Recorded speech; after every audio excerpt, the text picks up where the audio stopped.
அத்தை ஒரு நிமிஷம்.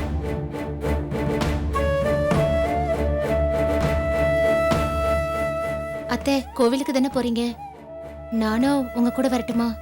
ஏன் அங்கேயும் என்ன நிம்மதி இல்லாம ஆக்குறதுக்கா? அப்படிலாம் இல்ல அத்தை, அண்ணி வாழ்க்கை நல்லா இருக்கணும்னு அம்மன் கிட்ட நேர்ந்துக்கலான்னு இருக்கேன். அதான் எந்த மாதிரி நேர்த்தி கடன் செலுத்தலான்னு சொல்லி கோவில்ல கேட்கணும். செத்து போறேன்னு வேண்டிக்க. நீ செத்து சுடுகாட்டுக்கு போன அப்புறம் தாண்டி என் பொண்ணு வாழ்க்கை நல்லா இருக்கும். ஏன் அத்தை இப்படி எல்லாம் பேசுறீங்க? பின்ன எப்படி பேசுறது? என் பொண்ணை பிரிச்சு எங்களை நிம்மதி இல்லாம ஆக்குனவங்கள வாயார வாழ்த்து சொல்றியா? அதுக்கு நாங்க என்னத்த பண்ணுவோம்? பெரியவங்க நீங்களே இப்படி பேசலாமா? ஏ என் கோபத்தை கலராத. அப்பம் பேர் தெரியாம அனாத மாதிரி நடு ரோட்ல கிடந்தீங்களே, அங்கேயே சேர்த்து சுண்ணாம்பாய் தொலைஞ்சிருக்க வேண்டியதானே. சனியம் பிடிச்ச மாதிரி குடும்பத்தோட எங்க வீட்டுக்குள்ள வந்துட்டு எங்க நிம்மதியை கெடுத்துட்டீங்களே. போதும், நிறுத்துங்க.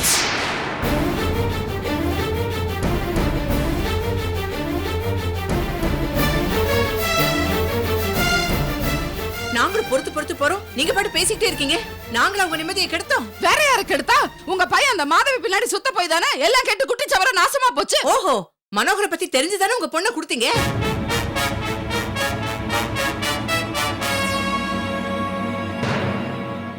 இப்ப என்னடா நடந்த பிரச்சனைக்கெல்லாம் நாங்க தான் காரணம்னு எங்க வேலையை குத்து சொல்றீங்க?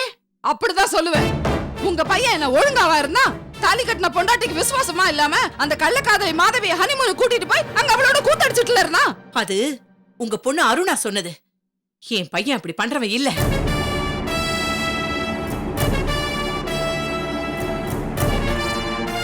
எனக்கு என் பையன் மேல மலை போல நம்பிக்கை இருக்கு.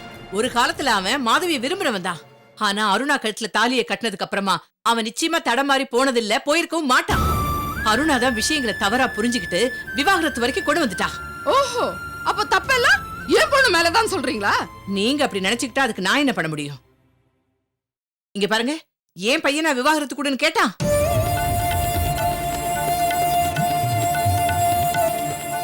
இப்ப வரைக்கும் என் புள்ள வாயை திறந்து ஒரு வார்த்தை சொல்லிருப்பானா? எல்லாமே அருணா எடுத்த முடிவால தானே போயிட்டு இருக்கு. அதை தட்டி கேட்க முடிஞ்சது அவங்களால? அம்மா கொஞ்சம் பொறுமையா இருமா. ஏய், எப்படி பொறுமையா இருக்கிறது? நாமளா அவங்கள வெளியே போக சொன்னோம்? விவாகரத்து வேண்டாம், தப்புன்னு எடுத்து சொல்லி புரிய வைப்போன்னு எத்தனை தடவை சொல்லிருப்பேன். ஒரு தடவையாவது இவங்க காது கொடுத்து கேட்டாங்களா? அருணா இஷ்டத்துக்கு நடக்க விட்டாங்கல்ல. இப்போ நாம தான் எல்லாத்துக்கும் காரணம்னா என்னடி பண்ண முடியும்? செத்தா போக முடியும்.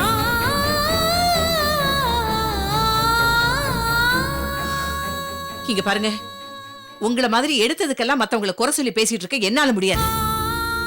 உங்க பக்கம் குத்தமா இல்ல எங்க பக்கம் குத்தமானு பேசிட்டு இருந்தா எதுவுமே நடக்காது. அருணாவுக்கும் மனோவுக்கும் எல்லாத்தையும் புரிய வச்சு மறுபடியும் அவங்கள சேர்த்து வைக்கதான் நம்ம பாக்கணும். நீங்க இதுக்கு எந்த முயற்சியும் பண்ற மாதிரி எனக்கு தெரியல. ஆனா நான் அப்படி இருக்க மாட்டேன். இப்பவே அவங்கள பார்த்து ஒரு நல்ல முடிவா பண்ணிட்டு வரேன்.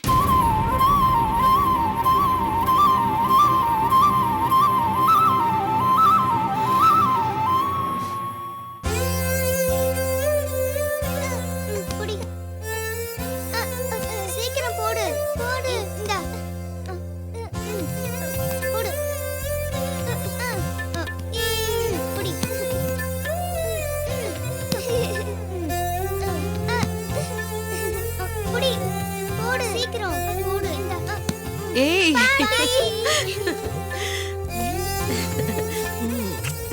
எப்படி இருக்கீங்க? நல்லா இருக்கீங்களா? இந்தாங்க பிஸ்கெட், 2 பேரும் சாப்பிடுங்க.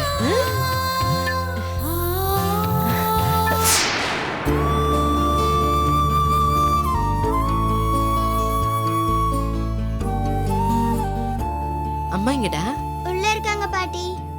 சம்பந்தியம்மா,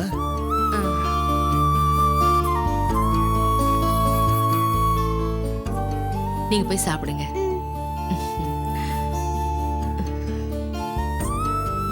அம்மா பாட்டி வந்திருக்காங்க. பிஸ்கெட்லாம் கூட வாங்கி கொடுத்தாங்க.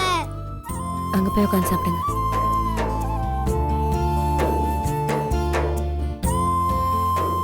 சம்பந்தியம்மா எப்போ வந்தீங்க? இப்பதான் வந்தேன். என்ன சம்பந்தியம்மா வெளியே நின்னுட்டு இருக்கீங்க? உள்ள வாங்க வாங்க உள்ள போங்க.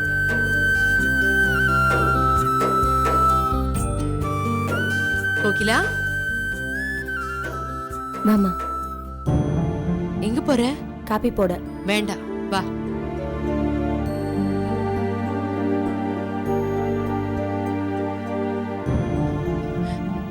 ஏண்டி ஏண்டி இப்படி பண்ற? என்ன பண்ற? வீட்டை விட்டு வந்துட்டு பிள்ளைங்களோட ஏண்டி இப்படி கஷ்டப்பட்டுட்டு இருக்க? ஆமா, முன்னாடி அரண்மனையில இருந்த, இப்ப வந்து கஷ்டப்படுற. ஏடா கூடமா பேசாத. முதல்ல நீ வீட்டுக்கு கிளம்பு. எதுக்கு? அங்க வந்து பேச்சு வாங்கி எல்லார்கிட்டயும் அவமானப்படுறதுக்கா? யார் உன்னை அவமானப்படுத்தினா? எல்லாரும் தான். எல்லாருமா? உங்களுக்கு மாதவி பெருசு, அவளுக்கு அண்ணனும் அண்ணியும் தான் பெருசு. உங்களுக்கே என் பிள்ளைங்களை விட அண்ணனோட பொண்ணு தானே பெருசு.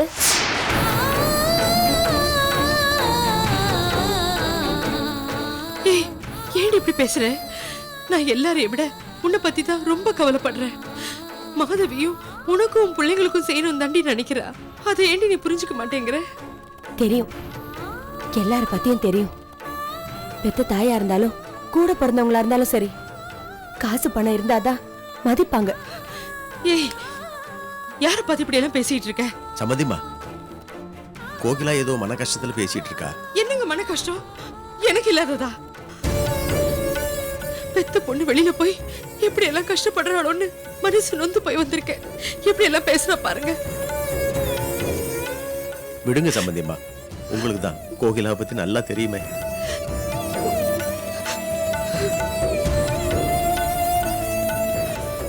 சரி, நீ வேணா இரு. இந்த குழந்தைங்களை எதுக்கு இப்படி கஷ்டப்படுத்துற?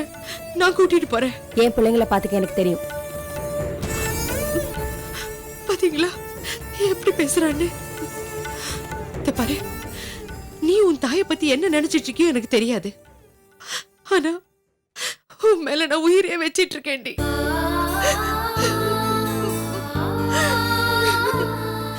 என் அம்மாவை பத்தி புரிஞ்சுக்கவே மாட்டேங்கிற. எப்ப புரிஞ்சுக்க போறியோ தெரியல. நீ புரிஞ்சுக்கிட்டு வரப்போ சத்தியமா சத்தியமா நான் உயிரோட இருக்க போறது இல்ல.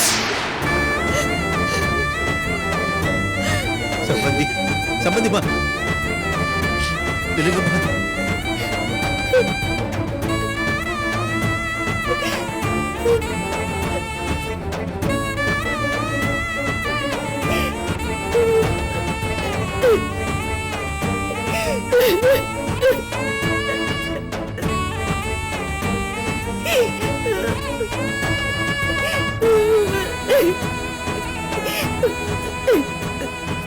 கோகிலா, உன் அம்மா மேல எப்படி பாசம் வச்சிருந்த நீ ஏமா இப்படி எல்லாம் பேசுற?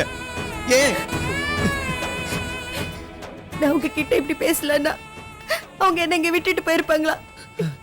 கையோட கூட்டிட்டு போயிருக்க மாட்டாங்க.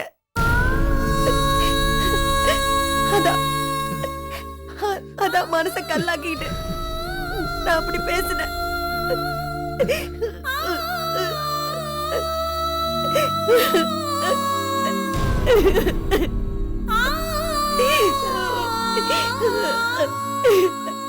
எனக்கு எங்க அம்மானா ரொம்ப உசுரு மாமா.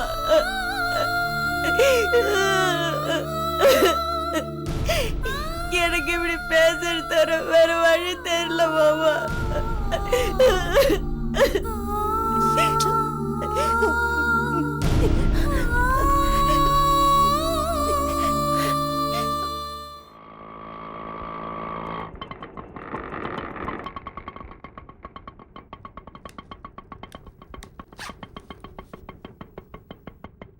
இந்தாங்க.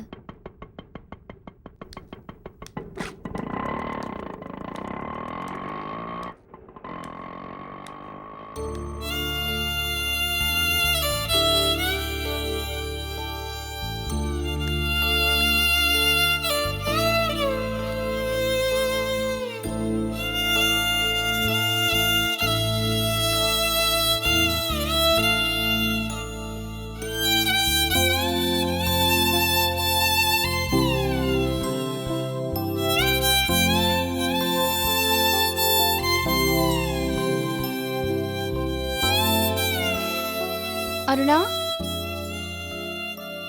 அருணா அருணா யாரு?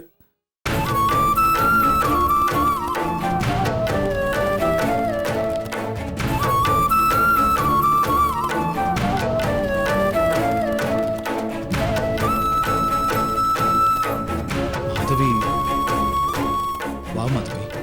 அருணா என்ன வர சொன்னாங்க, அதனால தான் வந்தேன். மாதவி வாங்க, இப்பதான் வந்தீங்களா? அருணா, என்னங்க, நான் தான் மாதவியை வர சொன்னேன். நான் ரொம்ப கம்பல் பண்ணதுக்கு அப்புறம் தான் அவங்க இங்க வந்திருக்காங்க. Thank you so much Madhavi. நீங்க உட்காருங்க, நான் போய் காஃபி போட்டுட்டு வரேன். Please it.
காஃபி எடுத்துக்கங்க.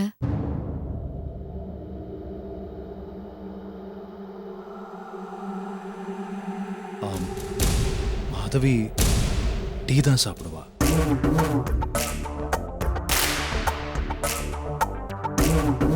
பரவாயில்ல, நான் எடுத்துக்கிறேன். எடுத்துக்கங்க. வேண்டாம்.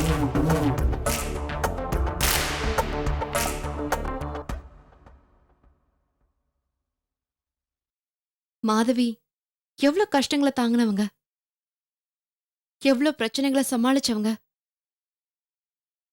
மாதவி மனசுக்குள்ள 1000 சோகங்கள் இருக்கு. அதையும் முழுங்கிட்டாங்கல்ல. அவங்களுக்கு இந்த காஃபி சாப்பிடுறதுக்கா கஷ்டம்?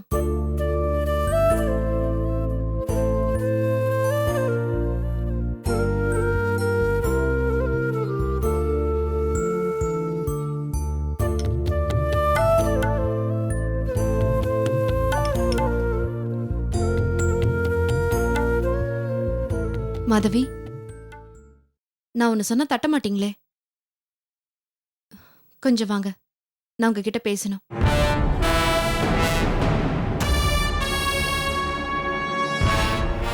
வாங்க, உள்ள வாங்க. வாங்க மாதவி.